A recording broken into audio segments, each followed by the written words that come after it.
ایک مجاہد جو اللہ کی راہ میں شہید ہو گیا.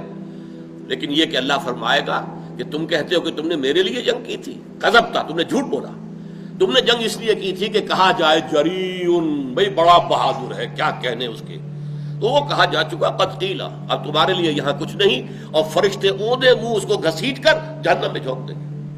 یہی ایک بہت بڑے عالم کا معاملہ ہوگا. اے اللہ، میں نے تیرا علم پھیلایا ہے، تیرے دین کا علم پھیلایا کہ تم جھوٹ کہتے ہو.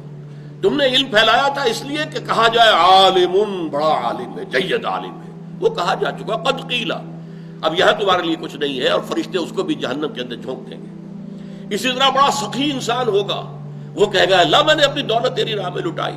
اللہ فرمائے گا کذبتا، تم جھوٹ کہتے ہو. تم نے تو دولت کی اس لیے لوگوں کو دی تھی کہ کہا جائے سخی، بھائی یہ تو حاتم طائی نکلا، یہ تو بڑا سخی ہے. قد قیل، وہ کہا جا چکا، تمہارا مقصود حاصل ہو چکا، لہذا آپ جہنم کا راستہ نہ. تو یہ معاملہ ہے کہ دنیا کا معاملہ اور ہے، آخرت کا اور ہے. وہاں ایمان فیصلہ کن ہے، اور ایمان کسی میں ہے یا نہیں ہے یہ اللہ کی نگاہوں سے اوجھل نہیں. واللہ بکل شیء علیم، اللہ تو ہر چیز کا علم رکھنے والا ہے.